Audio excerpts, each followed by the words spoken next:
Bienvenue à toutes et à tous. Nous avons le grand plaisir de vous accueillir ce soir pour cette soirée littéraire un peu spéciale, rather special evening. C'est une soirée bilingue, donc je vais essayer de switcher entre le français et l'anglais. Je voudrais remercier notre ambassadrice d'être venue nous encourager ce soir. Je sais qu'elle ne pourra malheureusement pas rester toute la soirée, mais je l'en remercie. Special thanks to our ambassador to be with us tonight, even if she can't stay the whole evening with us. C'est la première du genre depuis la réouverture de l'Institut français. It's the first of its kind since the reopening of the Institut français. So it's very important. And also a part of our public is within our walls. Thank you to be here with us, while another is watching and listening to us from a distance via video conference device. So thanks to all who are joining us tonight. Une partie de notre public est donc ici dans nos murs, tandis qu'une autre nous regarde et nous écoute à distance via un système de visioconférence. Au nom de l'Institut français, je voudrais donc vous remercier du soutien que vous manifestez aujourd'hui en partageant ce moment. Ce soutien est absolument essentiel dans la poursuite de nos missions, que ce soit ici ou en ligne. Continuez avec nous, continuez à échanger, continuez à consulter nos offres. C'est pour vous que nous prenons le plus grand soin chaque semaine de l'imaginer et de la préparer. On behalf of the French Institute, I would like to thank you for your support in sharing this moment with us. This support is essential to our pursuit of our mission, whether on site or online. Continue to be with us. Continue to share our offer, because it's for you that we are taking the greatest care every week to imagine and prepare it. Ce soir, 3 écrivains remarquables nous font l'amitié de leur présence et je les remercie. Si on peut dire 2 primo-romanciers et un baroudeur des lettres. Je ne sais pas s'ils se reconnaîtront dans cet qualificatif. Lucie Paille, merci Lucie. Olivier Dorchamps, merci Olivier. Et Arnaud de Lagrange, merci Arnaud. Ils sont tous 3 Français de Londres. Ils sont ici pour nous parler de leurs livres respectifs. Ils nous parleront aussi de ce que peut la littérature dans les temps troublés que nous traversons apporter. Les livres ont en effet une importance cruciale dans le bien-être de la société. Ils l'ont prouvé durant le confinement. Il est temps de leur donner la parole à ceux qui les écrivent pour nous.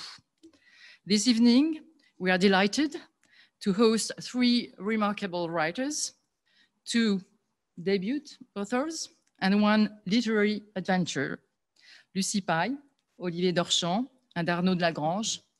All 3 are French and living in London, and they are here to help tell us about their respective novels. They will also tell us about what literature can do in these troubled times. Books are crucial of importance to the well-being of our society, as they proved during the lockdown. So it's time to give a voice to those who write them for us. I really wish you a very good evening. Merci beaucoup. Je vous souhaite une très bonne soirée.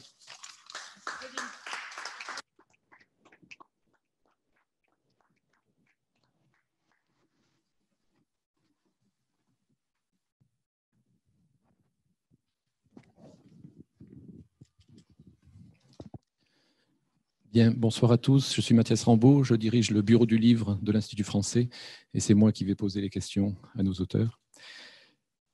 Lucie Paille, Les cœurs inquiets est votre premier roman paru chez Gallimard en 2020. Alors, qui sont ces cœurs inquiets?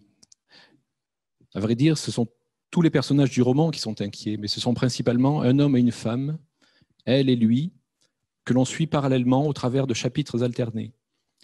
Lui est un peintre tourmenté, découvert par un galeriste parisien à l'île Maurice, qui l'a persuadé de venir s'installer à Paris.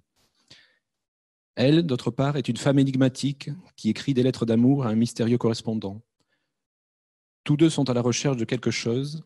Lui poursuit sa quête d'artiste, qui n'est pas autre chose qu'une quête existentielle, tandis qu'elle, au fur et à mesure de ses lettres, dévoile peu à peu un secret que l'on ne dévoilera pas. Oui, vous m'entendez? On va simplement laisser la I'm traduction. just going to translate, Okay. sorry. So good evening, everyone. My name is Mathias Rambaud. I am the head of the book department of the French Institute in the UK, and I'm going to ask questions to our three authors tonight. So we're going to start with you, Lucie Payet. Your first novel has been published in Gallimard in 2020. So who are the worried hearts? Actually, all the characters in this novel are worried, but more particularly, we are following a man and a woman who have parallel stories through alternative chapters. He is a tormented painter discovered by a Parisian gallery owner in Mauritius who convinces him to settle in Paris. On the other hand, the female character of the story is an enigmatic woman who writes 2 letters to a mysterious friend. So these are your characters. So thanks. Alors d'abord, merci à l'Institut. Je voudrais dire quelque chose de spécial qui est quand même que beaucoup de pages de ce roman ont été écrites ici même. Moi, cachée là, dans un fauteuil, je sais que Colette est par là, Nathalie Sarraute est par là. Tous ces livres, et pouvoir écrire au milieu de ces livres, vous avez expliqué à quel point les livres sont importants. Ils n'ont jamais, alors peut-être c'est la déformation professionnelle, grande lectrice, écrivain, mais ils ne m'ont jamais semblé si importants, bien qu'il soit difficile de lire paradoxalement pendant le confinement et avec les soucis qu'on a. Pour revenir, donc merci, et merci aussi beaucoup à la librairie La Page, qui est mon autre QG et qui n'est pas loin de l'autre côté de la rue. Donc voilà, les écrivains français de Londres ont tendance à alterner entre ici et la librairie La Page. Alors, ces cœurs inquiets, vous avez très bien résumé, Mathias. Dites-moi quand vous voulez que je m'interrompe pour la traduction. D'accord. So thank you very much. So I want to say first that this place is very important to me because I wrote actually here in this room. I was hidden here, and I would like to thank Nathalie and Colette. Books are very important to me, but they are very important, especially today with that situation and with the lockdown. So it was particularly difficult also to read during lockdown. So I wanted to thank also the bookshop La Page. It was kind of my headquarters when I was writing. So I was alternating between this place here and the bookshop. So I'm going to tell you now about the Worried Hearts. Donc, Mathias, vous avez très bien résumé qui sont ces cœurs inquiets. Donc, ces 2 personnages qui, chacun à leur façon, poursuivent cette quête. Et leurs quêtes vont évidemment se répondre. Il y a un jeu de miroir dont on parlera peut-être. Mais ces cœurs inquiets, ce sont aussi... c'est un ouvrage qui parle beaucoup de la création artistique et du rôle de l'inconscient dans cette création. Et donc, ces cœurs inquiets, ce sont aussi tous les artistes. C'est un hommage à tous les artistes qui, non seulement m'ont accompagné pendant ce travail d'écriture, parce que étant un premier roman, il y a eu une forme de mise en abîme, c'est-à-dire que je peux le dire a posteriori, sur le moment je m'en suis pas rendu compte, mais c'était aussi un roman d'apprentissage pour moi de l'écrivain. Donc j'étais un peu ce peintre qui va produire son exposition et qui cherche, je crois que c'est Marguerite Duras qui disait que écrire c'est descendre comme descendre dans un puits, et c'est vrai que écrire c'est être avancé dans l'obscurité, à la recherche, marcher à la recherche de quelque chose dont on ne sait vraiment pas, on ne sait même pas à quoi il ressemble. Et ce qui est paradoxal, c'est que quand on le trouve, on a l'intuition que c'est ça. Donc, il y a quelque chose de très mystérieux. Et les cœurs inquiets sont tous les artistes qui sont présents dans l'ouvrage, mais qui sont aussi ceux qui m'ont accompagné et qui ont, je pense, influencé mon écriture et la construction de mon ouvrage.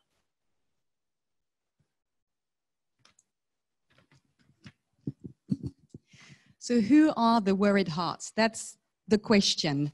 I think they're all pursuing a quest. There is a play and reflection in mirrors.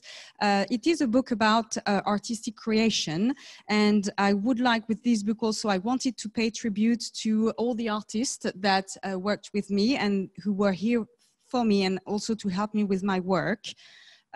Because like the painter in the book, I was on a learning process. I was also learning how to write, like the character of my book, in my book. And as Marguerite Duras says, you know, artistic creation is like going down a well towards darkness. And in the end, you're looking for something and you always discover something that is mysterious. So all the worried hearts are artists in this book, and they've had a great influence in my life and in my writing. Alors, Lucie, il y a dans votre style, comme dans celui d'Arnaud de Lagrange, un usage de l'ellipse, une forme d'élégance assez voisine finalement. Et il n'est pas anodin, je trouve que ces deux ouvrages aient été publiés dans la collection blanche de Gallimard. Et je trouve que vous avez réussi à créer une ambiance, une atmosphère, ce qui est très difficile. Ceux qui auront essayé d'écrire un livre le sauront, c'est très difficile de créer une atmosphère. Est-ce que c'est une chose que vous aviez à l'esprit en écrivant ce livre, de vouloir créer une atmosphère? Alors, yes, sorry. There is in your style, like in the style of Arnaud de Lagrange, a similar way of using the ellipsis, like some kind of elegance. It may not seem trivial that your respective novels have both been published in the White Collection of Gallimard. You have managed to create a whole atmosphere in your book, and those who have already been writing know how difficult it is to create an atmosphere. So is that something that you kept in mind, like really creating an atmosphere in your book? En français, non, honnêtement, je n'avais rien à l'esprit quand j'ai commencé à écrire ce livre, et ça a été, il n'y avait que la décision de l'écrire et de me donner 1 an pour l'écrire. Donc, et c'est le livre qui m'a vraiment prise par la main, et je me suis laissée guider. Qu'il y ait une atmosphère, je pense qu'elle tient peut-être au fait que, pour rejoindre ce que je disais à l'instant, je parle de la création artistique, et j'ai voulu qu'on soit dans ce livre de façon largement inconsciente à nouveau, mais je me rends compte aujourd'hui, j'ai voulu qu'on soit dans ce livre comme on est dans un tableau. Et d'ailleurs, Arnaud de Lagrange, qui est aussi critique littéraire, a titré très justement une critique de ce livre, disant un livre comme un tableau. Et je crois que ça a trait au style, en effet, mais ça a trait aussi à la construction, qui pour le coup, je l'ai beaucoup travaillé. Mais créer l'ambiance, non. En revanche, j'ai eu envie qu'on soit comme dans une œuvre d'art, parce que j'ai une formation en histoire de l'art, j'ai pratiqué les arts plastiques, et je crois que j'aurais probablement aimé en faire ma carrière, ne pouvant pas le faire, ou n'ayant pas choisi de le faire. Je crois que j'ai voulu rendre cette expérience-là dans mon écriture. Et j'ai eu souvent d'ailleurs l'impression de modeler. Je crois que le personnage j'en parle un tout petit peu, et je ne veux pas donner l'impression que c'est un vrai roman, je ne veux pas donner l'impression que c'est un essai littéraire, mais Alberto Giacometti m'a beaucoup accompagnée, et j'avais l'impression de modeler le texte et la langue comme lui modèle ses sculptures. Pardon, j'ai été un peu longue.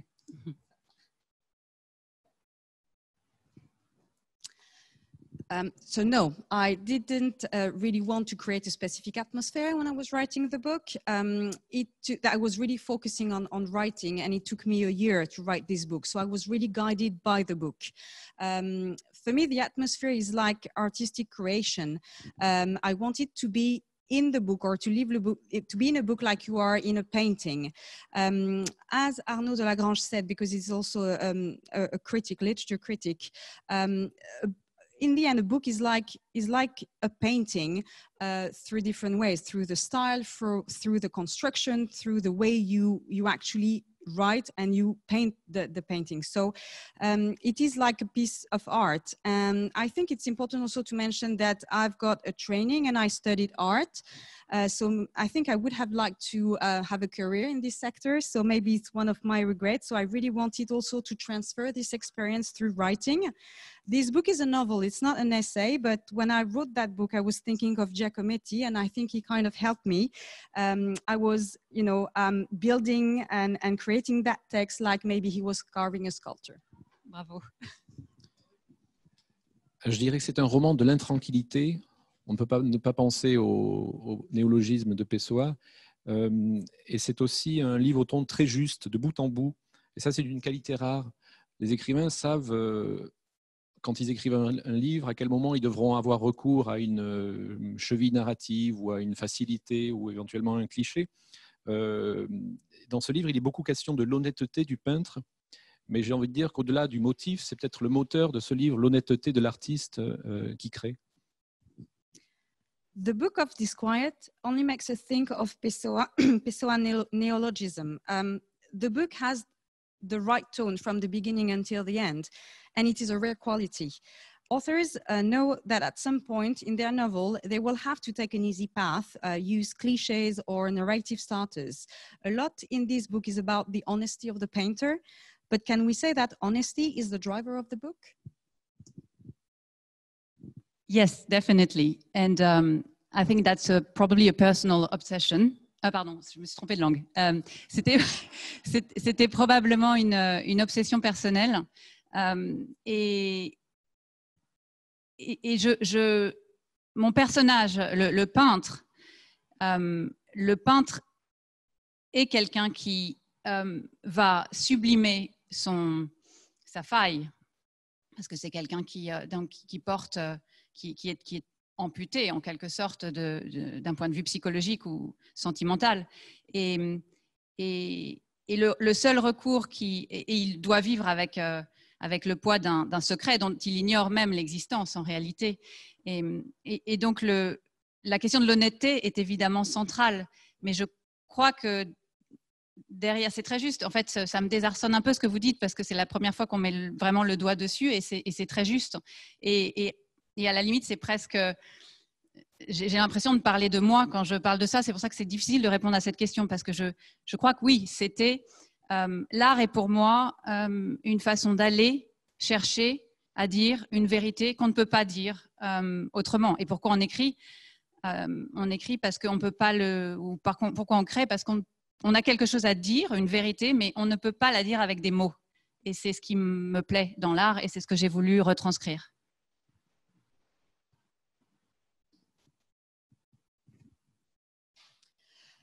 Yes, you're right to point this out. It's like a personal obsession. And when you think of a painter or of an artist, the painter is someone who will try to fill in gaps on a sentimental aspects sometimes, because there's also that weight of the secret. And actually, I'm quite puzzled and by their question. I think you're right. It's a bit difficult to talk about me, because I think it's a difficult question.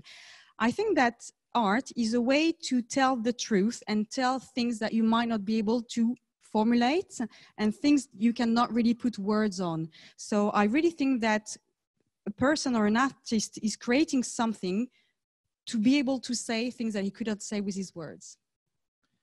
Alors, c'est une réflexion mélancolique sur la création artistique, vous l'avez dit. Claudius Luban, le photographe, disait souvent qu'il faut juger un jeune artiste, un écrivain, un peintre ou un photographe, au nombre d'esquisses qu'il aura jetées dans la corbeille à papier après une journée de travail.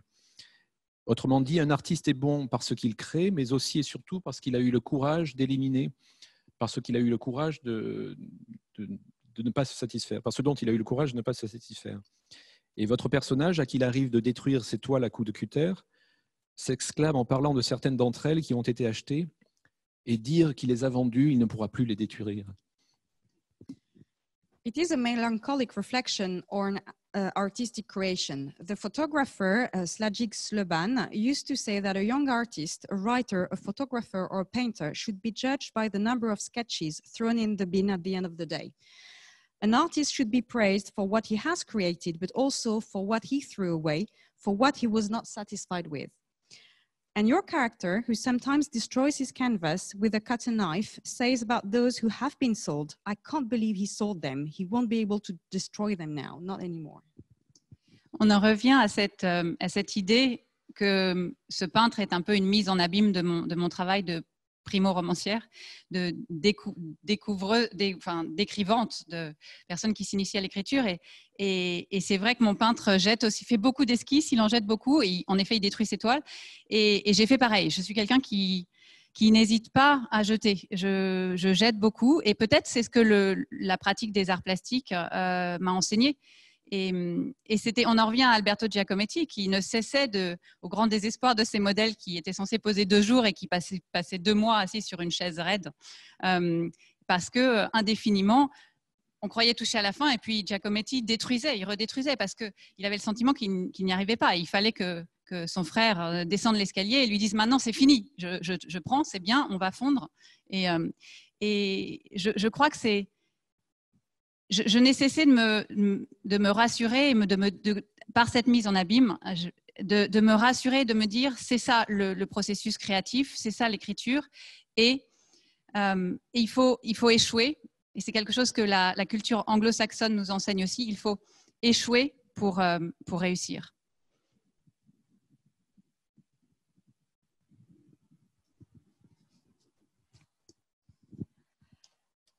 Yes, you're right. The idea of the painter is also the process of painting is like an initiation. I do lots of sketches, lots of drafts, and I do exactly the same. Maybe because I studied art, so it's something that I used to do. I threw a lot of things, a lot of my work. Alberto Giacometti was kind of the same. Usually he had people posing for him and it was supposed to be just for 2 days, but they ended up posing for 2 months because he was never satisfied with what he was producing. So he was like destroying his work, and sometimes his brother just had to go down the stairs and, you know what, we're going to stop that. It's over. I'm happy with what you've produced. So I think it's the same. I think writing is also a kind of reassurance for me. And I think I admitted that it was the process. That's the writing process. You need to do sketches to get something in the end. And I think it's also, the Anglophone culture is a bit like the English culture is a bit like that also. When you see in the end, you need to fail to be able to succeed. Vous écrivez, c'est la peinture qui doit être juste, pas le sujet. Et en effet, il n'y a pas de bon ou de mauvais sujet en peinture. Dire d'un tableau qu'il est le portrait de telle ou telle personne n'en dit rien, car l'important réside dans la manière dont le sujet a été traité. Et Degas disait, avec une noix, un grain de raisin et un couteau, il en a pour travailler 20 ans, en changeant seulement le couteau de place. Cette leçon élémentaire de la peinture, il me semble qu'elle vaut tout autant pour la littérature, mais qu'on oublie souvent en rapportant un livre à son histoire. You're right, the painting must be right, not the subject. Indeed, there is no good or bad subject. Saying that a painting is the portrait of this or that person or represents this or that landscape doesn't mean anything, because the most important is how you approach the subject. Degas used to say, with a net, a grape seed or a knife, you can have enough to work on for 20 years just by moving the knife around. It seems that this elementary lesson on painting could also apply to literature, but we forget it because we link the book to its story. Je crois qu'on, dans une certaine mesure, on écrit comme on lit, ou en tout cas comme on aime lire. On écrit.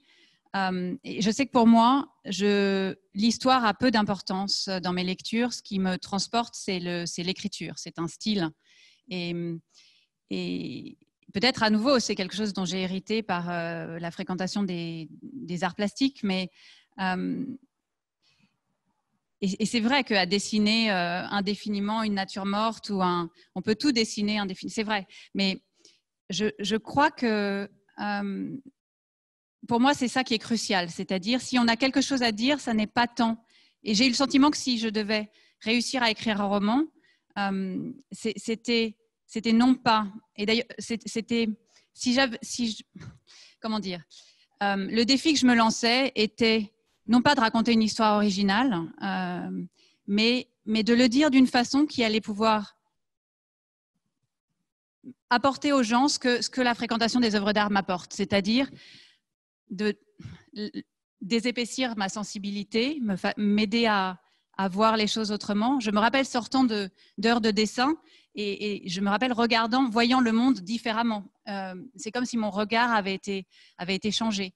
Et je crois que l'écriture fait ça aussi, c'est-à-dire que quand on referme un livre qui nous a bouleversés, et le style, plus encore que l'histoire est important ici, on est transformé. Et on est quelqu'un de différent et on va être capable de voir le monde différemment. Et c'est là où les livres, comme vous le disiez, sont essentiels.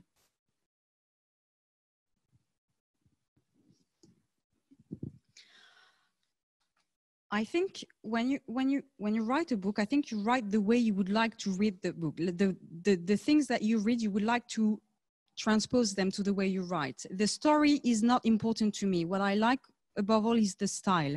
Maybe it comes back to my art background, but I think it's something critical to me. The way you see things is very important. It was really a challenge for me. And I think for this book, the story itself was not something important, but it was really the way to say it. I think art has a great influence in my life. And I remember when I was drawing, sometimes I spent hours drawing something. And then when I left, just looking around, I could see the world differently just after drawing for some time. So I think that's the same for books. When you read a book and when you really like something, when you like the style, I think it really transforms a person. And that's why, once again, I think books are essential. Merci, Lucie.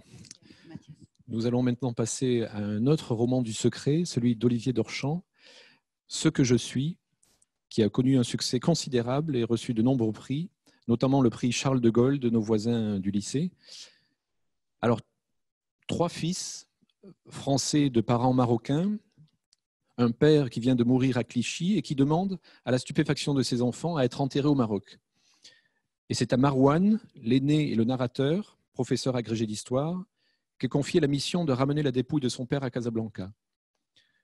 C'est un roman de l'amour filial, un roman du deuil, un roman du secret, je l'ai dit, mais avant tout, et j'aimerais commencer par là, un roman de la réussite sociale, puisqu'il se déroule au sein d'une famille d'immigrés venus en France du Maroc pour une vie meilleure.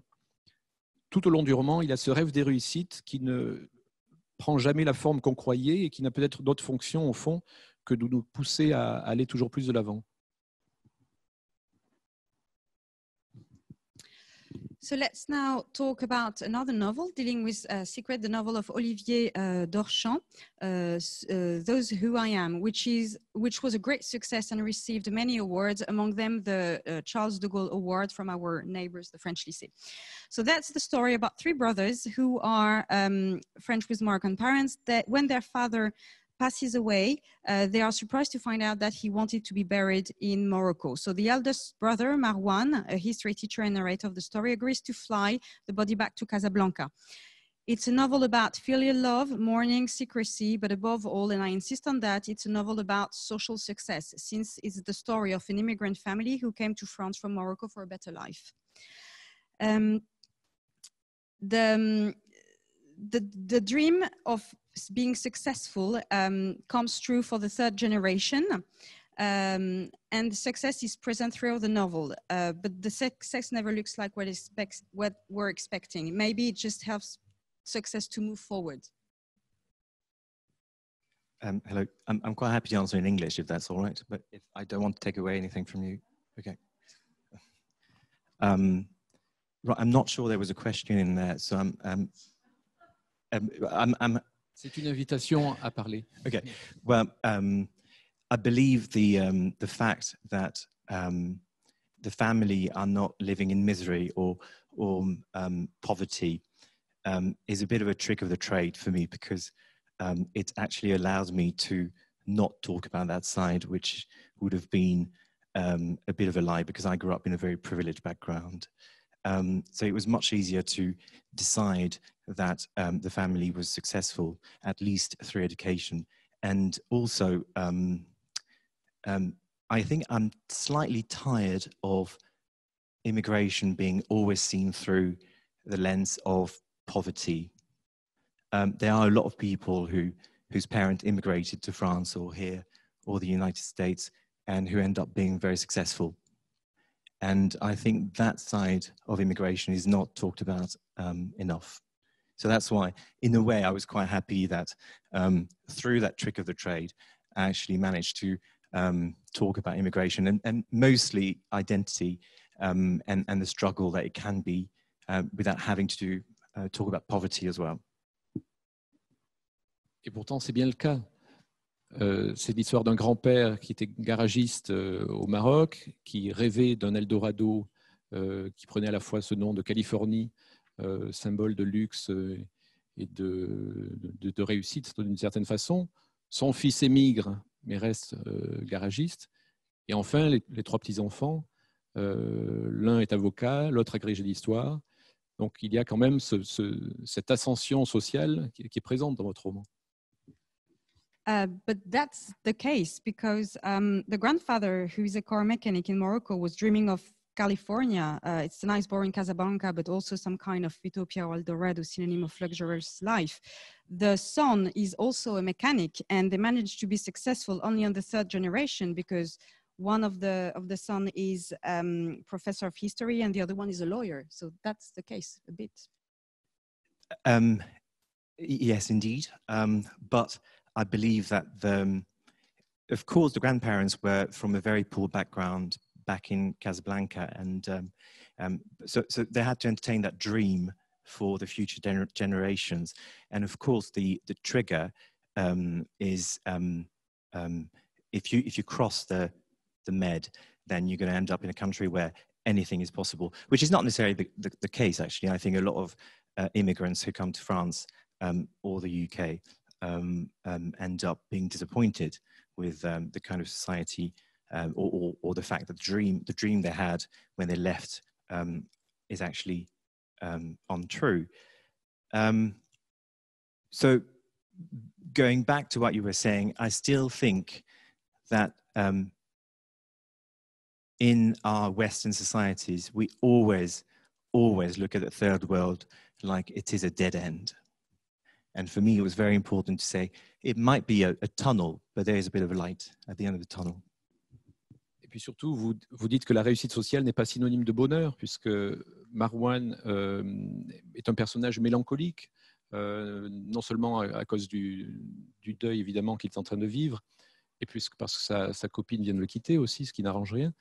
Mais vous mettez dans la bouche de Kabik, l'un des personnages, cette phrase « Allah donne la mélancolie aux nantis et l'espérance aux miséreux ». However, you said that social success isn't synonym of happiness because Marwan is a melancholic character. Well, not only because he's mourning, of course, but also because his girlfriend just left him. In the novel, one of the characters, Kabik, says that Allah gives melancholy to the haves and hope to the have-nots. I forgot I wrote that, but I might use it for my second novel. It's yes, I believe that's very true, because the possibilities and opportunities are quite scarce when you come from an unprivileged background. And I don't think we measure living in the countries where we live, how lucky we are that we can actually hope for the best. Some people have to look at the past and the country where they came from, which is why the father actually wants to be buried back in Morocco. But some people don't have a future. So that's why they turn to melancholy. We're very lucky in the Western world, I think. Pour continuer, si on quitte peut-être ce thème de la réussite sociale, il y a aussi ce sentiment dont personnellement vous allez pouvoir nous dire aussi quelques mots, le sentiment de n'appartenir ni à l'un ni à l'autre des deux pays dont on est originaire. Marwan dit qu'en France il est un arabe, mais qu'au Maroc, dès qu'il arrive au Maroc, il est le français. Et vous dites que l'identité ne devient un problème finalement que dans le regard d'autrui. Ce n'est pas quelque chose qu'on ressent soi-même, mais que c'est simplement dans la perception des autres qu'on se sent de telle ou telle nationalité.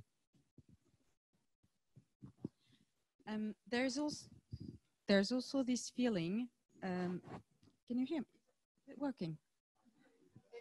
It is. Okay, sorry. There's also this feeling that they don't belong anywhere, that a person doesn't really belong somewhere when you come from different countries or two countries. Marwan says that in France he's seen as an Arab and in Morocco as a French. So you say that identity only becomes a problem in people's eyes in the end. So it's not a question about yourself, but a question on how people see you. Oh, much better.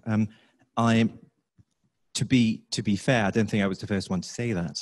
I think Jean-Paul Sartre actually pointed out that you are always the Jew in somebody else's eyes, and meaning that your difference becomes apparent when you are when it's pointed out to you by others. And I remember reading Simone Veil's autobiography, where she explains that she was just a young French girl from the south of France.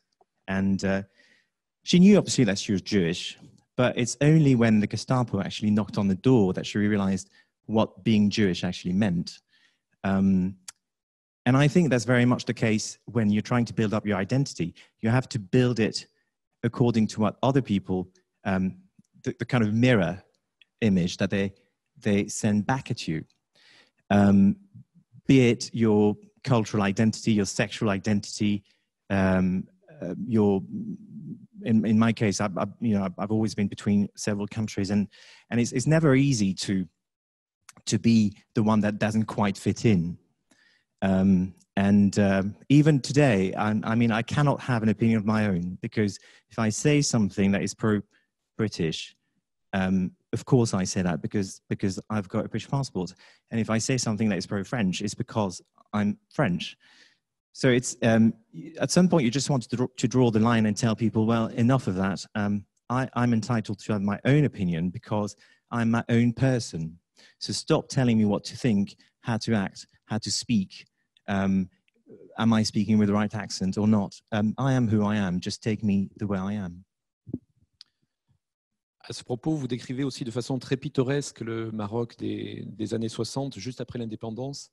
Une société multiculturelle avec des Espagnols, des Italiens, des Juifs, des Français. Et pour s'adresser à cette clientèle cosmopolite, Milala, la grand-mère de Marwan, sur qui on reviendra, et qui vendait des oranges, avait confectionné une pancarte portant ce slogan « El meilleur jus de naranja dit tout au Casablanca Shalom ». Alors je crois que ni Jacques Séguéla ni Frédéric Becbédé n'auraient trouvé mieux. You also give a picturesque description of Morocco in the 60s, just after independence, a multicultural society, Spanish, Jews, Italian, French. And to reach this cosmopolitan clientele, the grandmother, Milala, who used to sell oranges, had made a sign with this slogan, El meilleur jus de naranja di tutto Casablanca Shalom. Jacques Séguéla or Frédéric Becbédé wouldn't have done better.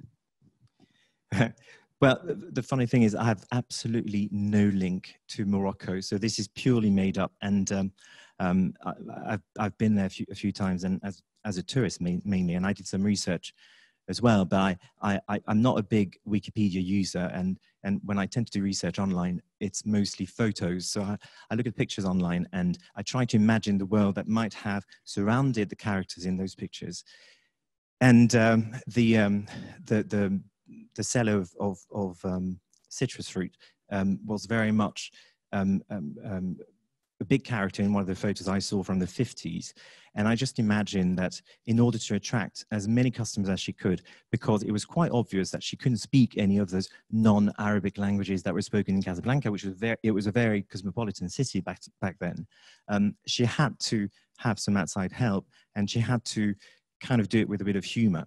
Hence that sign that she decided to put on top of the oranges she was selling.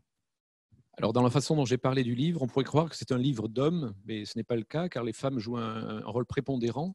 La mère, évidemment, mais surtout la grand-mère, Milala, gamine berbère de 13 ans, vendue à une riche famille marocaine, et dont, d'une certaine façon, découle toute l'histoire. We could think this book is for men, by the way I presented it, but it's not the case because women have a leading role. The mother, of course, but also the grandmother, Milala, who was a Berber kid, sold at the age of 13 to a wealthy family. She is in some way at the origin of the whole story. Sorry. Yeah, well, I'm very much a feminist, so I believe that I took it at heart that should be conveyed through the pages of my book. And I'm glad you're asking that question, actually, and pointing this out, because another journalist in France sort of attacked me one day, a female journalist, and she said, why 3 brothers? And I didn't quite understand the question, because actually she didn't say it like that, because there was not even a why. She went 3 brothers. You know, the way the French sometimes forget to put a question mark at the end of what they say. And literally I was I was taken aback, and I said, but why not? And I happen to come from a family of 3 brothers. So for me, it was much easier to try and imagine what sort of conflict could go on between three brothers than if a sister was in the middle of all that. Yes, women are essential in literature, and I think in my heart as well, because we all have a mother, we all have a father as well, but mothers tend to bring us up, and I think that needs to be reflected in a story like mine, where the fathers were they were there, but they were the bread earners, and the mothers had to convey a whole lot of feelings and emotions, and also the culture of the country, because there's a theme in the book which was actually pointed out to me by a reader. I think readers are the best critics when it comes to books. She said it's interesting that the father dies on the one night that it doesn't eat the dish that the mother makes every night. Well, not every night, but regularly.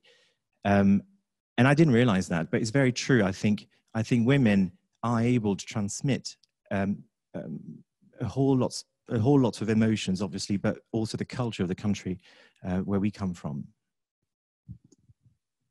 Alors, il y a aussi une très belle réflexion sur la transmission dans ce livre, surtout sur ce moment de la vieillesse qui fait que les parents se détachent des enfants pour regarder vers leurs ancêtres, c'est-à-dire qu'ils quittent le monde des vivants pour aller vers celui des morts. Et là, évidemment, il y a l'ambivalence de votre titre, ce que l'on suit, c'est-à-dire sur les deux sens, soit le verbe être, soit le verbe suivre. Mais ce rapport aux ancêtres est ambivalent, puisqu'il y a le personnage du juif marocain Abraham, dont les enfants ont émigré en Israël et qui le presse de le suivre. Il a cette phrase, il dit « Les ancêtres, ça sert à nous retenir prisonniers ». There is also a nice reflection on transmission. When parents start moving away from their children and grandchildren, moving away from the living to slowly enter the world of the ancestors, the world of the dead. So the title of your book, The People We Follow, Those We Follow, Ceux que l'on suit en français, that's an ambivalent, there's an ambivalence in the title because sooner or later we join them. And there is also the relation to the ancestors that is also ambivalent. Abraham, one of the characters, in your novel, the Moroccan Jew character whose children emigrated to Israel says the following sentence: "Ancestors are here to hold us prisoners." Well, yes. I have to say that not everything that is in the book is what I believe. It's what the characters believe. But in that case, I do think that ancestors do hold us back. And sorry? You see? Yeah, no, in that instance, I think it's quite true. You have to understand that, I don't want to go into history, but the Jewish community in North Africa decided to leave literally overnight and move to Israel, in a lot of places in Libya, in Morocco and all that. So at some point you have to cut off all the links. And I think that's what they did when they moved to Israel. Personally, I think we are the masters of our own lives. And I refuse to have my ancestors, my grandparents, my parents dictate to me what I should become. And on a personal note, well, I used to be a barrister before, and I come from a long line of judges and barristers and all that. And it's not that I didn't want to become that person. It's just I explored it and I realized it wasn't for me. But a lot of my friends have not taken that route because they thought that they had to replicate the lives of their parents. And it's something I didn't want to do. So yes, I do believe that ancestors do hold us back in many, many ways. And I've experienced it. Merci Olivier. Et avant de passer la parole à Arnaud, je voudrais citer une phrase de votre livre qui est très belle. Vous dites, vous écrivez, « Il y a deux sortes de souvenirs, ce que l'on a de quelqu'un et ce que l'on a avec quelqu'un. Les plus importants sont les deuxièmes. » Thank you very much, Olivier. Before moving to the next author, I would like to quote a sentence from your book. You say there are two kinds of souvenirs, those we have of a person and those we have with a person. The second ones are the most important. yeah, I do think there are two kinds of memories. We can't. I believe that it's more important to share our memories than to because by the memories. So I have to tell you a little story. I'm godfather to 9 children, and I was best man 11 times. So I suppose 2 of those speeches must have been quite bad. But every time one of my godchildren turns 16, I take them on a 2-week holiday to the place of their choice, because I do believe that making those memories together are more important than them remembering me. Giving a talk like this. It's much more important to build memories together than to just remember someone through a black and white picture. Merci. Alors chez vous, Arnaud de Lagrange, il est aussi question de souvenirs, mais nous sommes dans un tout autre univers. Vous êtes journaliste, correspondant pour Le Figaro à Londres, et il y a dans votre livre une filiation évidente qui remonte aux écrivains, voyageurs, grands reporters, tels Saint-Exupéry ou Kessel. La toile de fond historique du 8e soir est la bataille de Dien Bien Phu, le 7 mai 1954. Bataille qui se déroula durant la guerre d'Indochine et opposa la France au Viet Minh. C'est une terrible bataille qui fut le dernier grand affrontement de la guerre. Et vous me disiez que 8000 Français y étaient morts, chiffre énorme lorsqu'on se rappelle que les forces françaises présentes sur le terrain comptaient 11 000 soldats. Le narrateur est un jeune homme rescapé d'un terrible accident de moto et qui s'engage dans cette guerre afin de vivre plus intensément, au plus près d'un danger qu'il recherche pour conjurer la mort. Vous écrivez « Je ne suis pas ici parce que je me croyais fort, mais parce que je me sentais faible. Faire la guerre me protégera. » Comment expliquez-vous ce paradoxe? So with you, Arnaud de Lagrange, it is also a question about memories, but we're in a complete different world. You're a journalist, correspondent for The Figaro in London, and there is in your book affiliation that goes right back to adventurer writers, international reporters such as Saint-Exupéry or Kessel. The historical background of the novel is the Dien Bien Phu battle in May 1954 that took place during the Indochina War, which opposed France and Viet Minh. It was a dreadful fight and the last major battle of war, which ended up with the defeat of France. Earlier, you told me that 8,000 French people died, which is a huge figure if we remember that the number of French soldiers present there at that time was 11,000. The narrator is a young man who survived a terrible motorbike accident and who gets involved in this war in order to live intensively, close to danger, in order to ward off death. I'm not here because I thought I was strong, but because I felt weak. Going to war will protect me. How do you explain this paradox? Merci. Alors, c'est vrai que ce livre a pour cadre, en effet, la bataille de Dien Bien Phu. En fait, il s'appelle le 8e soir. Il a pour contexte les 8 derniers jours de cette bataille. Ce n'est absolument pas pour autant un livre qui a la vocation à raconter ni la guerre d'Indochine, ni la bataille de Dien Bien Phu. Et de mon point de vue, ce n'est pas non plus un livre de guerre. La guerre est là, bien sûr, mais plutôt comme épreuve, la grande épreuve, comme cadre dramaturgique, comme une toile rouge sanglante sur laquelle va s'imprimer des sentiments beaucoup plus universels. Donc voilà, donc ça c'est une première chose. Et alors c'est vrai que je me suis quand même intéressé à Dien Bien Phu parce que j'étais correspondant en Asie à l'époque, avant d'être à Londres. Je suis allé plusieurs fois là-bas et il y a une dramaturgie très forte. Il y a eu des sacrifices insensés des deux côtés durant cette bataille, qui par ailleurs a une importance évidemment historique majeure, puisque c'est le début de la fin de l'Empire français. Mais c'est en fait surtout de l'aspect humain qui m'a intéressé. Et c'est pour cela que mon personnage principal, qui est un jeune officier qui n'est pas une espèce d'idéaliste, qui est là pour... il a certaines valeurs, certainement, mais qui est un personnage en fait tout en faille et en faiblesse. Et je pense qu'en littérature, c'est ça qui est intéressant, c'est de fouiller les interstices, fouiller les failles. Un héros qui n'aurait peur de rien ou qui serait bardé de courage serait profondément ennuyeux. Donc déjà, c'est une première chose, c'est que mon personnage, je l'ai voulu comme ça. Et dans ce livre, je fais une petite pause pour la traduction peut-être. Oui. Merci.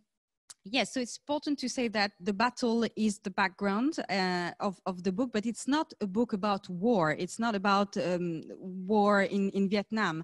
The book is more about the ordeal of people there and the feelings that took place in that situation, that specific time. I have to say that Asia is important to me because I was correspondent in Asia for quite some time, so I know the area. For me, it was important also to mention that a lot of sacrifices have been made, major sacrifices on both sides. The human aspect is very important to me. It was also important to have the way the main character is. He's a weak character, and that's very important because having a hero that is strong and brave is not something interesting. It's rather boring, actually. Oui, alors quand j'ai dit que c'est un personnage faible, il est aussi fort à sa manière. Enfin, il se porte volontaire pour sauter à la fin sur Dien Bien Phu. Donc là, j'exagère un peu. Mais en tout cas, ce qui m'intéressait, c'était ce livre prend la forme du carnet intime de ce jeune homme qui est à la fois plongé dans cette horreur absolue, dans cette absurdité totale. Donc, je ne vais pas dire que la guerre n'est pas là, ça serait mentir. Il y a au hasard des chapitres, enfin, il y a une alternance, en fait, entre ces moments de la bataille et puis des allers-retours sur sa vie d'avant, et j'espère des moments de grâce ou de poésie, enfin ce serait peut-être prétentieux de le dire comme ça, mais où on peut être en mer en Bretagne, on peut être heureusement dans des moments beaucoup plus apaisés. Et ce qui m'intéressait, c'était de me mettre dans la peau de ce jeune homme, confronté encore une fois à une épreuve ultime, et de voir et d'explorer un certain nombre de thèmes. Et là, je vais répondre à votre question plus directement. Donc, les thèmes, notamment, il y a un certain nombre de thèmes qui sont évoqués, mais la résilience après un accident est un thème qui me tient très à cœur. Peut-être aussi, là, on pourra peut-être en parler après, on met toujours un peu de soi quand même dans les livres. La résilience après un accident et les répercussions psychologiques que ça peut avoir. Il y a toute une partie aussi sur le rapport d'un fils à une mère qui est malade et qui se meurt. Donc là j'ai voulu faire un contrepoint d'ailleurs à cette espèce de courage spectaculaire, j'allais dire, du soldat, et ce courage beaucoup plus ordinaire d'une femme qui se bat contre la maladie, mais de manière absolument magnifique. Et donc ça m'intéressait aussi de mettre ces deux courages en rapport l'un l'autre. Bon, il y a aussi je pense, une réflexion, c'est un bien grand mot, mais en tout cas, j'évoque aussi, je pense, l'incapacité à aimer, qui est aussi un thème qui m'intéresse. Donc voilà, cette bataille, en fait, me sert, en fait, c'est un révélateur pour toutes ces choses-là. Et pour venir à cette histoire, pourquoi rechercher les coups quand on en a pris? C'est-à-dire que mon personnage, en effet, a été polytraumatisé, comme on dit, lors de cet accident. On pourrait se dire que quand on a été touché comme ça dans sa chair, on va plutôt se protéger. Et en fait, ça peut être un réflexe. Certains ont ce réflexe d'ailleurs de ne plus prendre de risques, et d'autres, à l'inverse, vont prendre des risques. Comme vous l'avez dit, Mathias, pour conjurer la mort peut-être. C'est une manière aussi finalement de transcender en fait une certaine souffrance. Et par exemple, si vous prenez quelqu'un comme Sylvain Tesson, que vous avez peut-être lu ici, qui a quand même est passé très près de la catastrophe totale quand il est tombé de son toit, ça ne l'empêche pas aujourd'hui de faire de l'alpinisme et encore, comme il y a 15 jours, du parapente. Enfin, on a l'impression qu'il faut un peu aller chercher plus loin. Et en fait, à un moment, mon héros dit « pas de drapeau blanc sur le toit de l'hôpital », c'est-à-dire qu'on ne se rend pas. On ne se rend pas face à la maladie, à la souffrance et à la mort. Alors, encore une fois, ce n'est pas forcément la meilleure attitude, mais j'ai reçu une lettre très touchante. Après, on reçoit... Pardon. Sorry. Thank you. No, I wanted to say that my character is brave. I'm not saying that he's weak, but he's brave in his own way. So the book is a bit like a diary for this character. And I really wanted to translate the absurdity and the horror of the war.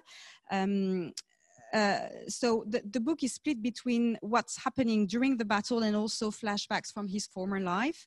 I really wanted to try to imagine that I was in the head and in the mind of this man, and I wanted through this person, through this character, to explore different things. The first one was resilience after an accident, because obviously when you have an accident, there are psychological consequences. I also wanted to explore the theme of the relationship between a son and a dying mother, and also the bravery of that woman who is fighting a disease. These this female character is also interesting through her ability to love. So the battle triggers different themes that I wanted to explore. Why would you look for all the blows when you've received so many? Why you wouldn't try to protect yourself instead of putting yourself in front of danger again? Why would you take some risks? So as Sylvain Tesson said, what happened to Sylvain Tesson is he fell from a roof, but he kept on climbing. So I think that the important thing here is not to surrender, like to disease or death, is just to be resilient.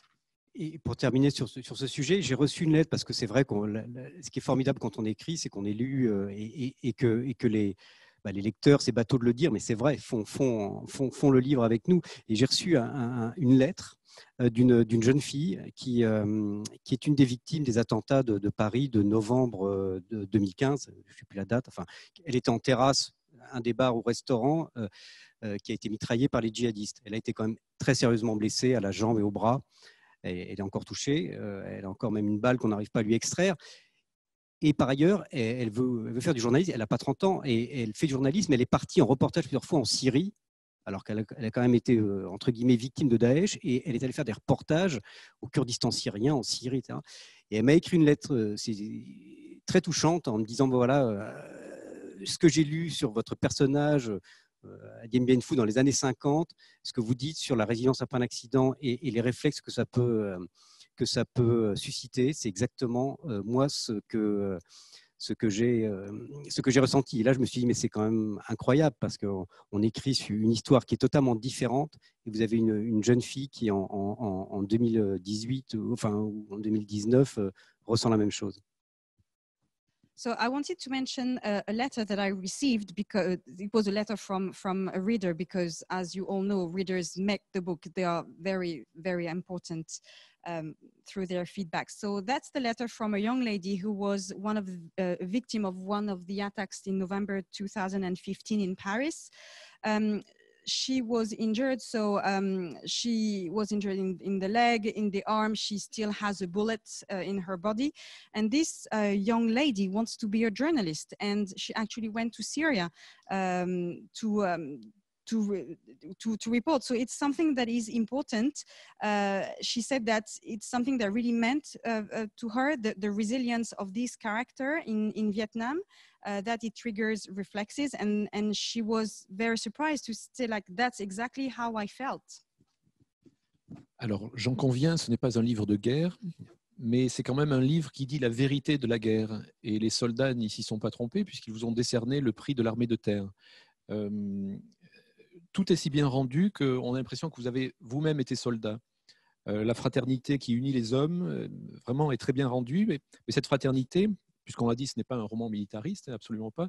Cette fraternité, vous n'en cachez pas la part absurde. Vous rendez aussi très bien la frustration des soldats sur le terrain, dont la vie dépend de décideurs dans leur bureau. This novel tells, is about war, and soldiers got it right since you received the buccal word of land forces.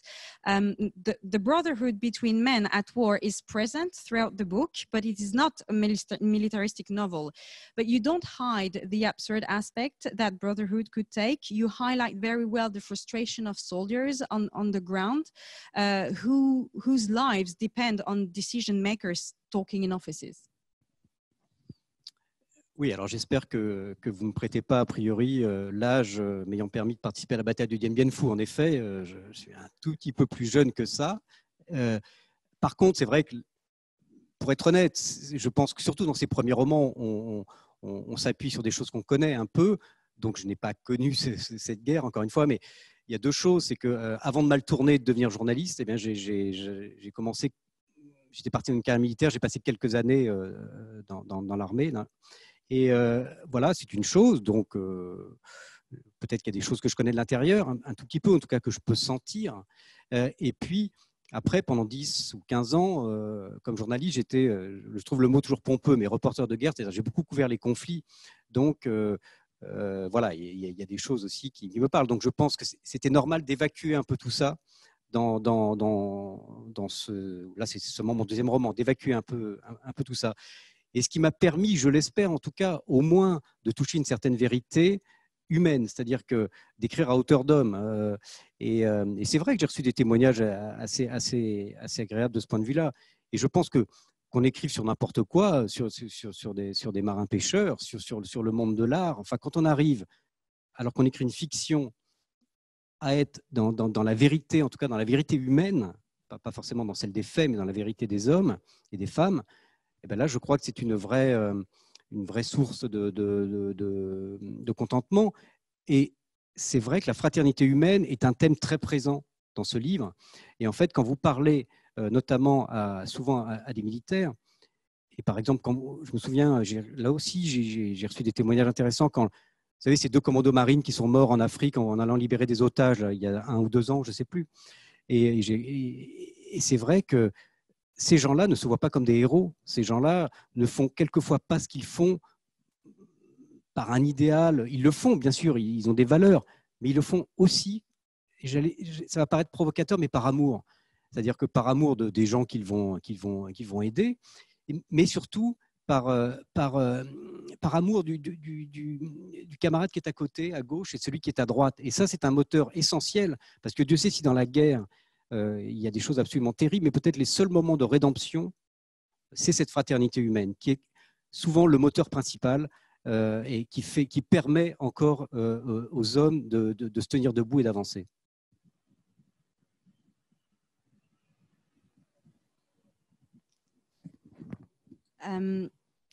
Yes, so when you write a book or a novel, you have to take as a background something that you know already. So before being a journalist, I spent a few years in the armed forces, and then as a journalist during my career, I covered for like 10 or 15 years.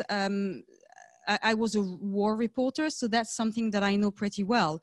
What I want is really to discover what we call the human truth, the truth in humanity. And, you know, I sometimes and very often receive letters and I've got very good feedback. And usually it's very important to know the topic, and brotherhood is something that is very present in my book, and it's something that is important, I think. When you remember some Marines who died a few years ago when they went to Africa to rescue hostages. You know, those guys don't see themselves as heroes. They do their jobs, you know, out of love for people. And war is something that is horrible, appalling, and I think brotherhood is something very important that emerges from that. It's something that people are standing for, and that's what helps you to move forward. Alors Arnaud, peut-être vous pourriez nous dire 2 mots aussi sur... donc vous êtes journaliste, vous passez vos journées à informer les gens, à récolter des faits pour écrire des articles factuels, je veux dire, sur lesquels on peut se fier pour s'informer. Qu'est-ce que ça veut dire pour un journaliste de passer à la fiction, de verser totalement dans le monde de l'imaginaire? La liberté, avant tout. So you're a journalist, so you're used to working with facts. So what does it mean for you to switch to fiction, to something that doesn't really exist? Donc, oui, je disais la liberté avant tout, parce que c'est vrai que quand on est journaliste, on est en tout cas supposé s'en tenir quand même un peu au fait. Et puis, on ne fait pas n'importe quoi avec les gens dont on raconte une histoire. C'est compliqué de les faire s'aimer s'ils n'ont pas forcément envie, ou de les faire mourir quand on en a marre. Tandis qu'avec dans un roman, on fait ce qu'on veut avec ses personnages. Donc là, il y a déjà une grande liberté. Et donc, pour moi, la fiction est clairement un affranchissement du réel. Et ça peut paraître paradoxal, puisque ma vie, normalement, est de raconter le réel. Mais là, justement, pour moi, c'est formidable. Et c'est pour ça que la fiction m'a intéressé. Mais après, il y a 2 autres choses que je voudrais dire, mais je laisse traduire d'abord. Yes, the first thing is freedom. When you're a journalist, you have to stick to the facts, and you cannot do whatever you want. When you write a novel, and when it's about fictions, you can do whatever you want with your characters. If you want them to die, or anything else, you just do what you want. So fiction was a good way for me to move away from reality. Oui, pardon. Alors oui, il y a 2 niveaux après, je trouve. Enfin, c'est le prolongement, mais d'une part, quand on dit qu'évidemment qu'on est dans la fiction, c'est pas pour ça qu'il n'y a pas des interactions fortes avec le réel et avec ce qu'on a vécu. Je crois que Camille Laurence parle du roman vrai en disant qu'en fait, la matière peut être autobiographique, mais la manière est fictionnelle. Et moi, en tout cas, je pense que c'est en tout cas la démarche que j'ai suivie, c'est-à-dire que, y compris dans ce deuxième livre qui se passe en Indochine, il y a un demi-siècle, j'ai mis beaucoup de choses de moi-même quand même, de manière, c'est bien, on avance masqué, de manière un peu, on brouille les pistes, mais on met des choses de soi-même. Et par exemple, si vous prenez des écrivains, Joseph Kessel, par exemple, tous ses romans, en fait, la plupart de ses romans sont inspirés de sa vie, et notamment de sa vie de journaliste ou des situations qu'il a connues. Il fait feu de tout bois. Il y a plusieurs façons, en fait, d'exploiter ce que vous vivez. Soit vous le racontez avec un récit direct, mais pourquoi pas d'ailleurs, je ne dis pas que la fiction est supérieure au récit. Soit vous mettez des éléments, vous prenez ces éléments du réel dans la fiction. Et je termine là-dessus, pour par exemple un écrivain comme Jean-Paul Kaufmann, que j'aime beaucoup, qui a été otage du Hezbollah au Liban, il n'a pas raconté, moi, Jean-Paul Kaufmann, enfin, ou alors je n'ai pas vu ce livre, mais moi, Jean-Paul Kaufmann, otage du Hezbollah pendant 3 ans, il n'a pas raconté ça. Par contre, dans tous ses livres, qui sont extrêmement littéraires, eh bien, en fait, la problématique de l'enfermement est là, que ce soit à Sainte-Hélène, au Kerguelen. Donc, il exploite en fait tout ce qu'il a touché humainement dans ses expériences de vie, mais il le met dans la fiction. Et après, il y a un autre volet, mais je vous laisse traduire ça. I think there are two different levels. I think when you are in fiction, there is always an interaction with reality. Camille Laurence is talking about true novel. So there's kind of a mixture between fiction and reality and what you actually bring from yourself. Kessel, most of his books are inspired from his personal life and also from situations that he's been through before. So you can tell a story with direct speech or include elements from reality into the fiction. I remember Kaufman, who was hostage in Lebanon for 3 years with Hezbollah. When he writes his book, he's not directly talking about himself, but there is a theme that is constantly coming back, the theme of being locked up. When we see the story about Sainte-Hélène or Kerguelen, so he's really using his own experience. Après, c'est vrai qu'il y a aussi un plaisir personnel, en fait, si vous voulez, à s'échapper du monde réel. Moi, je pense que quelquefois, je suis un peu en délicatesse avec la réalité. Donc, encore une fois, créer un monde, l'animer et sauter à pieds joints dedans, c'est assez formidable. Et d'ailleurs, à la réponse, pourquoi vous écrivez des romans, il y a 2 manières de répondre, mais qui se rejoignent un peu. Par exemple, Céline qui répondait j'écris parce que je n'ai pas su vivre. Alors, évidemment, c'est à sa manière un peu sombre. Et Romain Gary lui disait, j'écris des romans pour vivre d'autres vies que la mienne. Alors, c'est un peu plus optimiste, un peu plus solaire, mais en même temps, c'est un peu la même chose. C'est-à-dire que ça permet d'avoir une autre vie. Et moi, je ressens ça vraiment. Et il y a un truc très étonnant, je ne sais pas comment Lucie et Olivier vivent ça, mais moi, avec mes personnages, j'ai l'impression en fait, d'avoir une espèce de camaraderie avec eux. Enfin, pour autant que ce ne soit pas des salauds, parce que là, c'est plus compliqué, mais j'aime mes personnages et ils me font faire des choses même, ils m'emmènent avec eux. C'est peut-être une manière un peu puérile de voir les choses, mais ça me permet en fait d'avoir une autre vie. Et par exemple, dans ce roman qui se passe à Dien Bien Phu, mon héros saute en parachute, donc mon personnage. Et bien au bout d'un moment, je me suis dit, mais il faudrait que je fasse ça avec lui en fait. Et du coup, ce qui n'était absolument pas raisonnable à mon âge, j'ai fait un stage de chute libre, enfin de parachutisme.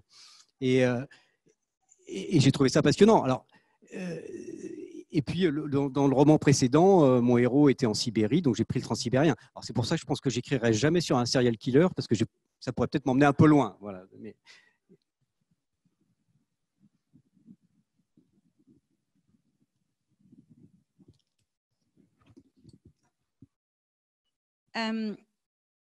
I think that the main pleasure of writing fiction is that you can escape reality. You can create your own world, and sometimes, you know, we are asked as authors, like, why do you write novels?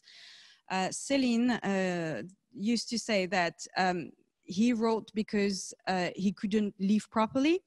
live his real life, and Gary says that he's writing fictions to be able to live other lives. So it's a bit more optimistic, but that's kind of the same idea. So that's what I'm also feeling when I write my novels. I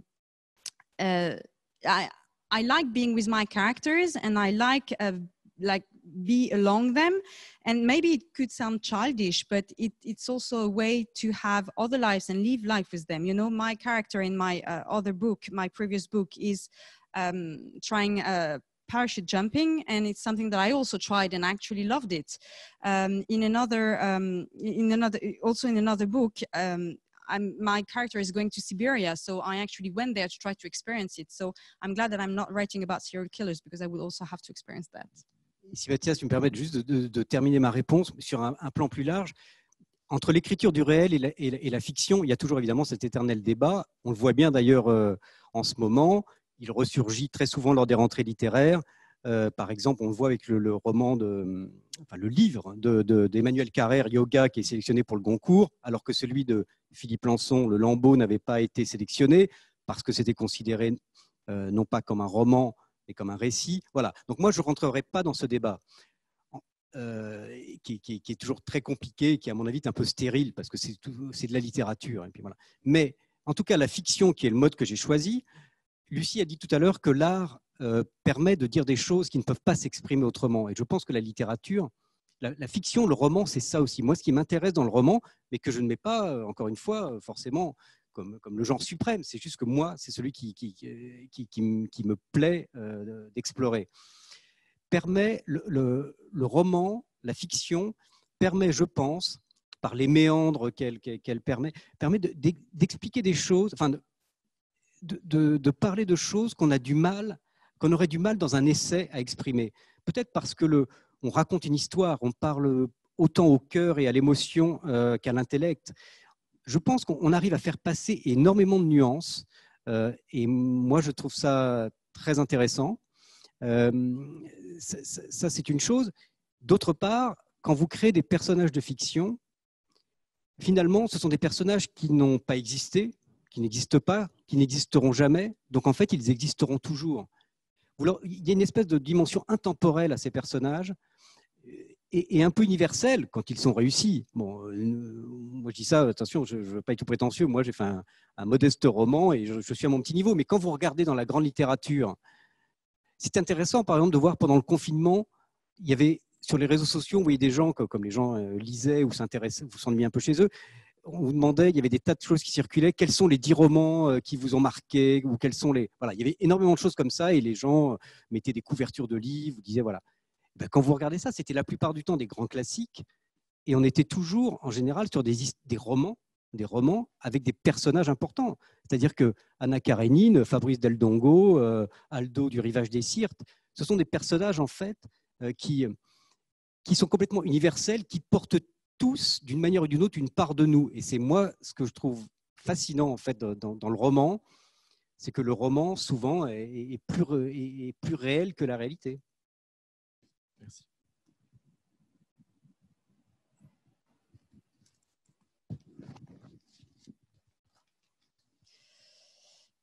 There's always that debate about writing. Do I write fiction, writing about reality? I think it's something I don't want to get, that's not the debate here. Last year, we had the book of Carrère, Yoga, who was selected for the award, and not Le Lambeau because it was not considered as being a novel. So I don't want really to get into that debate. I think like it was said earlier, it's like art. Art enables people or artists to say things that they could not really phrase and put words on. I think it's the same thing for a novel, and that's what I like about it. Fictions enables me to explain things, and sometimes things that you would struggle to explain or to say in an essay. The fact that you have fiction as a tool is important, I think. There are lots of nuances, and I think it's very interesting also. And what I like with characters, fiction characters, is that they are timeless, they are universal. The character that you've created will never die.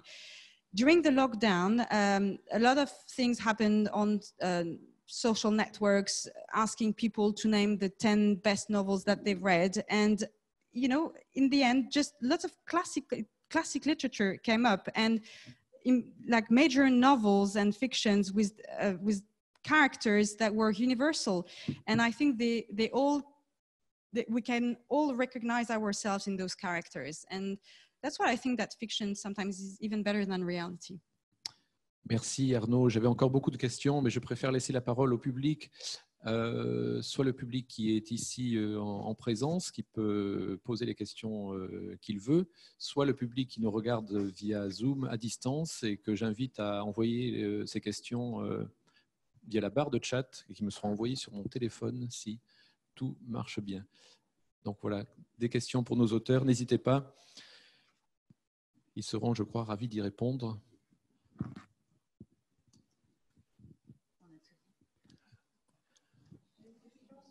Oui, Koukla. Alors, je la répéterai au micro, parce que je suis désolé, je ne peux pas vous donner mon micro, mais si vous me la dites, je la répéterai au micro pour que tout le monde l'entende.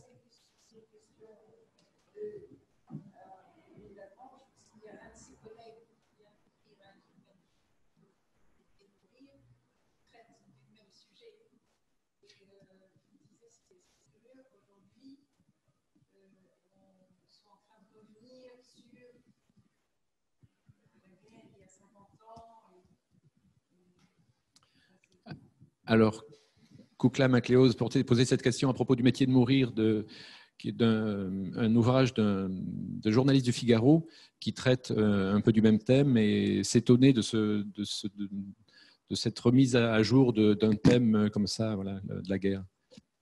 So, yes, I would just have just one question for Arnaud, because there is another book, Le Métier de Mourir, that deals with the same subject, the same theme, and I find it quite surprising today to come back on that theme, that war that happened 50 years ago. So I just find it a bit strange.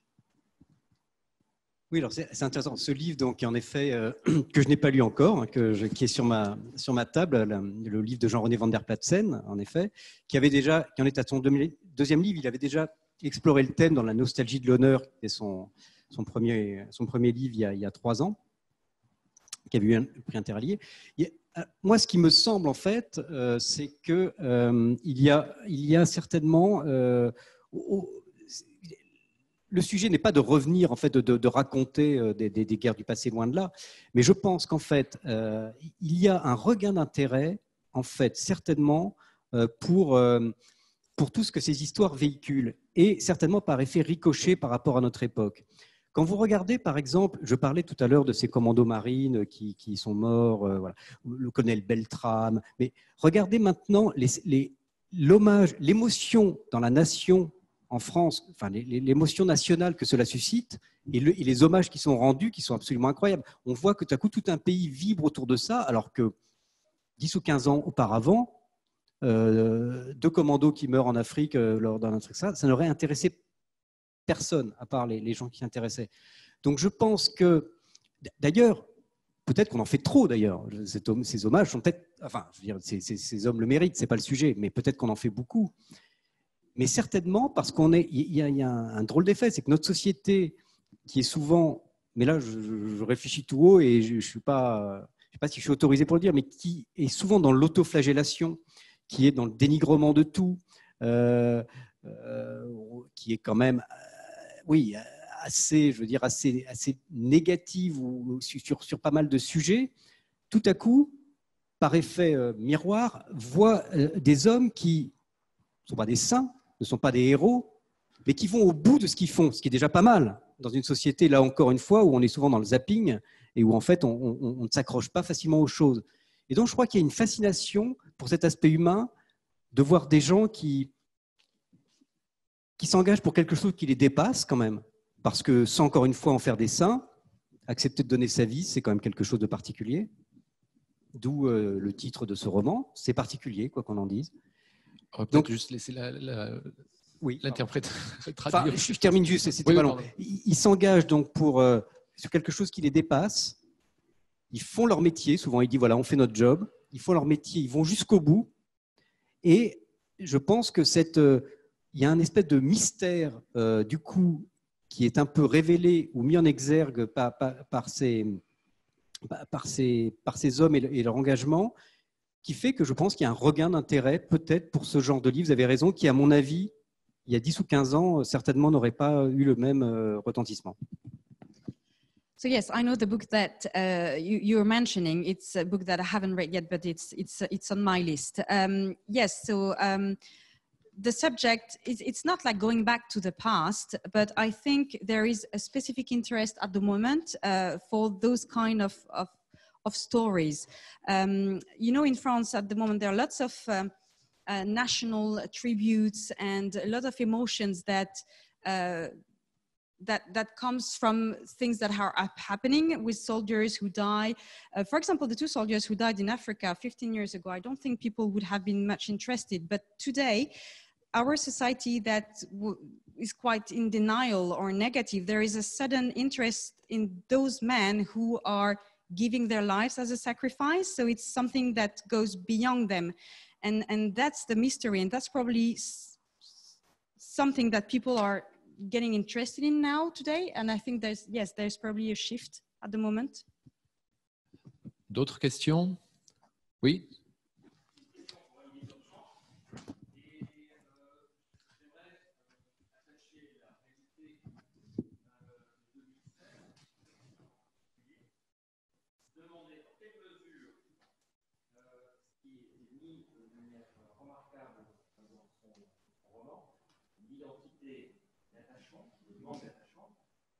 Dans quelle mesure Brexit a quelque part peut-être stimulé ces thèmes chez Olivier?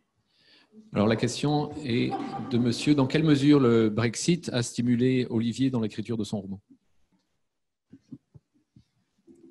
Je vais répondre en français alors ou... Oui. Peut-être traduire la question en anglais, peut-être?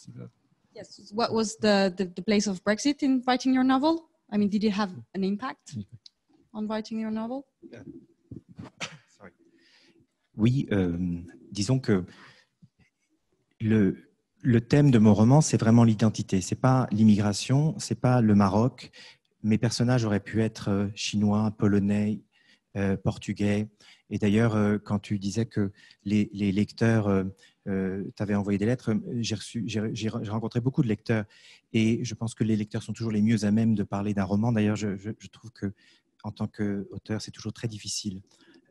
Et certains d'entre eux étaient issus de familles immigrées. Et ils ont tous ressenti ce rejet de la différence avant de pouvoir se construire. Et le Brexit, dès l'instant où on est européen et vivant en Grande-Bretagne, même si on possède aussi un passeport britannique qui nous permet de paradoxalement quitter la Grande-Bretagne pour pouvoir y revenir si on a envie, le Brexit a bien entendu été le germe de beaucoup de cette réflexion sur l'identité, car à un moment, je n'avais plus nulle part où me retourner, à vrai dire. J'avais l'impression d'être malvenu, mal bienvenu, je ne sais pas comment on dit, malvenu, oui, dans toutes les sociétés dans lesquelles Et à un moment, je me suis même posé la question s'il ne fallait pas que je quitte, que je n'aille ni en France, ni rester en Angleterre, que je m'installe en Espagne, parce que c'était un pays neutre finalement par rapport à cette question du Brexit.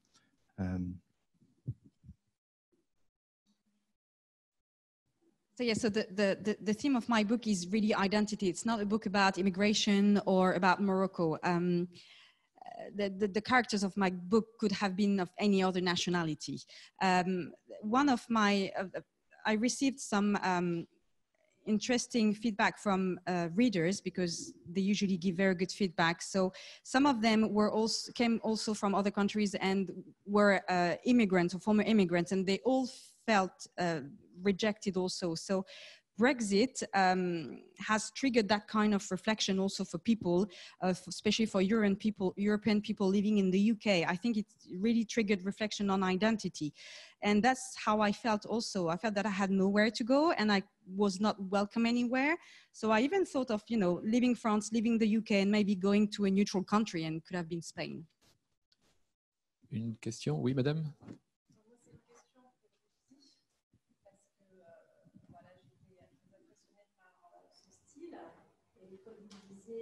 Même tout à l'heure, il y a une justesse de ton, il n'y a pas de clichés, elle évite les raccourcis littéraires, etc. Il y a beaucoup d'images, beaucoup de belles images d'ailleurs.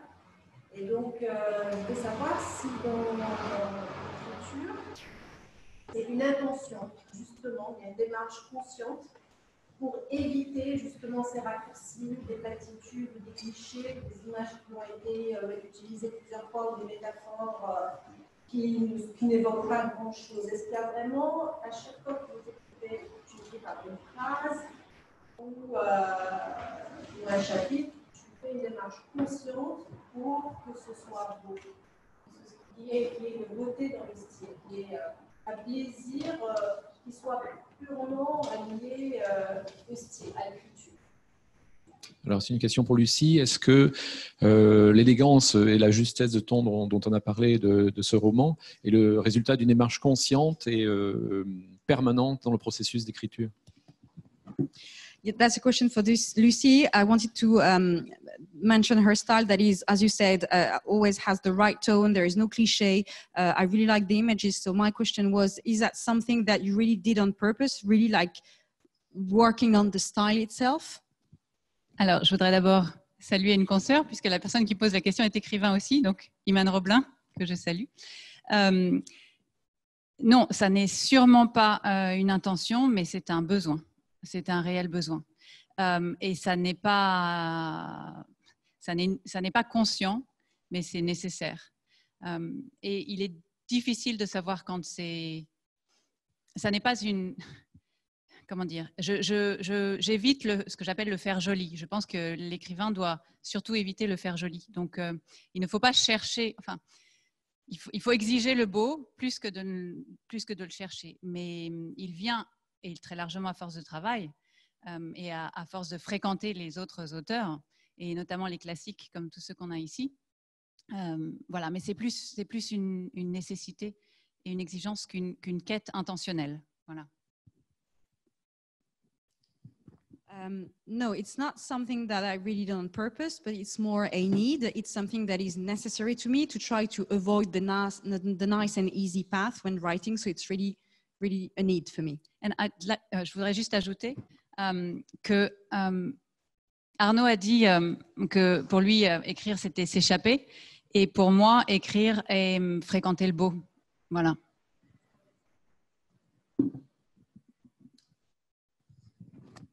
Armand said that for him, writing was a way to escape, and for me, writing is the way to get closer to beauty. Bien, nous allons prendre une dernière question, s'il y en a une, avant que... Oui, Charlotte?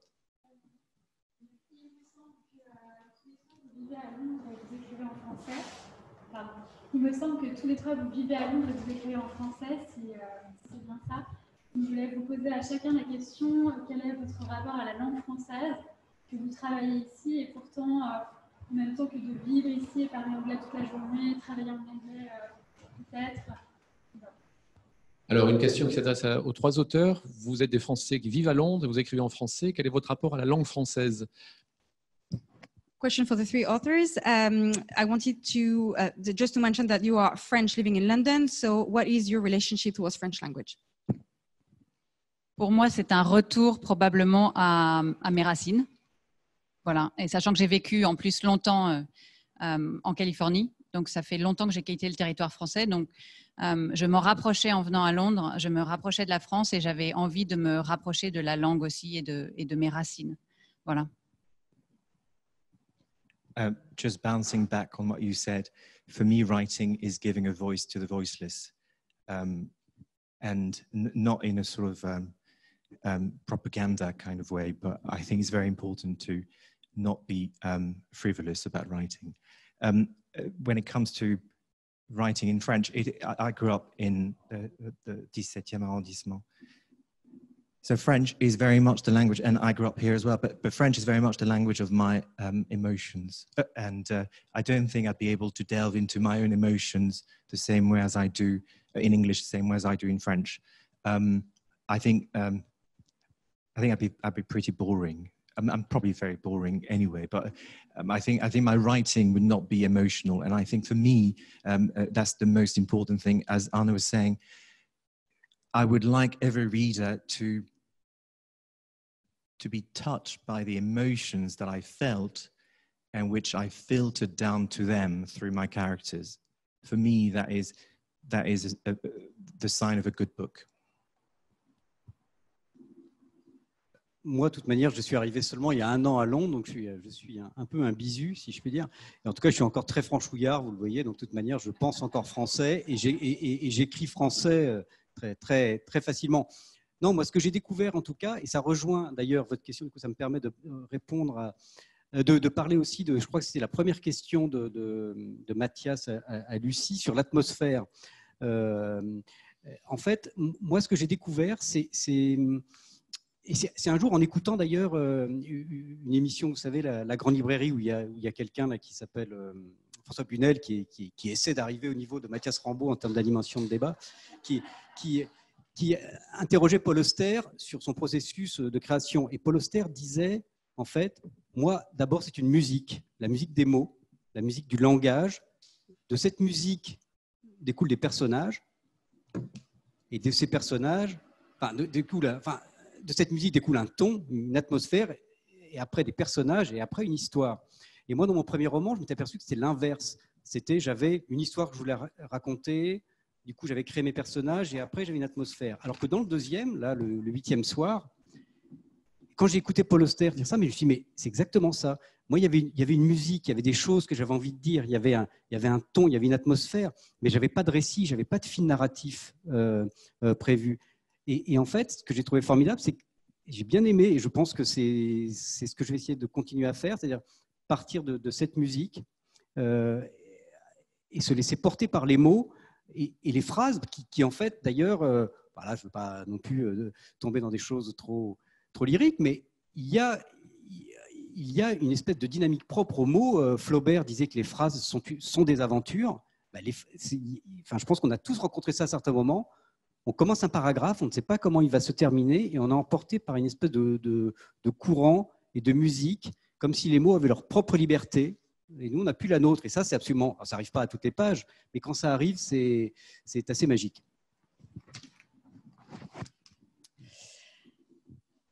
I'm just going to translate what Lucy said about writing in French. So I think it's a way to return to my roots. I lived in California for a long time, and coming to the UK was a way to come closer to France. So for me, writing in French is coming back to my roots. I only came to the UK a year ago, so I'm the new one. I'm still very French. You know, I think in French, I write in French. I think it's important to mention the question of atmosphere. It's something that was raised once in a French TV program called La Grande Librairie, where Paul Auster was asked how he was creating his books and how he wrote. So he said that first of all, he started with the music of the words, and then appeared the atmosphere, and then the characters, and then the story of the book. For me, it was the opposite for my first novel. It was the other way around. But then for my second novel, I just like, oh yeah, that's it. That's the way it works. So I started with words and the music, and then all the rest comes naturally. You start with a paragraph. You know, sometimes you don't know the end. You don't know how it's going to end up, and you just follow the flow of the words. Bien, merci à nos 3 auteurs qui se tiennent prêts à signer quelques exemplaires de leurs livres grâce à notre partenaire, la librairie La Page, en sortant de la salle. Merci à vous d'avoir été avec nous ce soir, ici ou bien à distance, et à très bientôt à l'Institut français, ici ou à distance. Thank you for being here tonight with us, and see you soon at the French Institute. Our 3 authors will sign copies of their books, thanks to our partner, La Page, and so see you soon on site or online. Goodbye.